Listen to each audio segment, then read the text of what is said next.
So Rishi Boutique own design sarees mostly weekly once எடுத்துட்டு வந்துட்டே தான் இருப்போம். ஸோ இப்போ ஒரு லாங் கேப் ஆயிடுச்சு. மோஸ்ட்லி வார்ம் சில்க் இல்லை சாஃப்ட் சில்க் இதுதான் வந்து ஓன் டிசைன் நாங்கள் பண்ணுவோம். அண்ட் இப்போ இந்த வார்ம் சில்க் சாரீஸ்ல ரொம்ப ஒரு யூனிக்கான டிசைன்ல எடுத்துட்டு வந்திருக்கோம். ஸோ இதெல்லாமே வந்து ரிஷி பொட்டிக் ஓனா டிசைன் பண்ணதுதான். அண்ட் கலர் காம்பினேஷன் எனக்கு ரொம்ப பிடிச்ச கலர்ஸ்ல நான் எடுத்துட்டு வந்திருக்கேன். உங்களுக்கு பிடிச்ச கலர் இதுல இல்லை அப்படின்னா நீங்க கமெண்ட் பண்ணுங்க. அண்ட் இதுல நான் என்ன கலர் ட்ரேப் பண்றது அப்படிங்கறதையும் நீங்களே கமெண்ட் பண்ணிடுங்க. மோஸ்ட்லி ரிஷி பொட்டிக்கோட ஓன் டிசைன் சாரீஸ்னா நான் கண்டிப்பா எல்லா கலருமே நான் ட்ரேப் பண்ணிடுவேன். இதுல ஃபர்ஸ்ட் என்ன கலர் கட்டலாம் அப்படிங்கறது நீங்க சொல்லுங்க.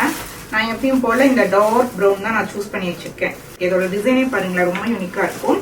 எல்லாத்துக்கும் ரொம்ப பிடிச்ச மாதிரி சின்ன பார்டர்ல எடுத்துட்டு வந்திருக்கோம். அண்ட் பார்டர் போர்ஷன்ல ஒரு செக் பேட்டர்ன்ல இது மாதிரி கொடுத்துருக்கோம். அண்ட் இதுல மட்டும் உங்களுக்கு ஒரு ரெட் கலர்ல ஒரு சின்னதா ஒரு பெயிண்டிங் மாதிரி கொடுத்துருக்கோம். இதுவுமே அழகா இருக்கும் பார்க்கறதுக்கு.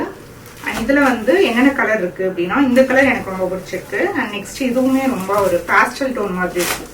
ஒரு orange with light pink colour. இது வந்து ஒன்ஸ் மோஸ்ட் கிட்ட மூவ் ஆயிட்டு இருந்த கலர். இதுவுமே ரொம்ப அழகா இருக்கு.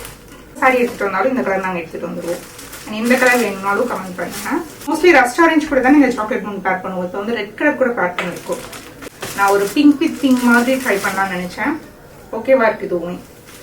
இதெல்லாம் உங்களுக்கு பிடிச்சமான கலரை கமெண்ட் பண்ணுங்க. இதுல ஒரு கலர் நான் ட்ரை பண்ணலான்னு இருக்கேன். நெக்ஸ்ட் எல்லா கலருமே மோஸ்ட்லி ட்ரை பண்ணிடுவேன். ஃபர்ஸ்ட் என்ன கலர் ட்ரை பண்ணலாம் அப்படிங்கிறது நீங்க கமெண்ட் பண்ணுங்க. தேங்க்ஸ் ஃபார் வாட்சிங்.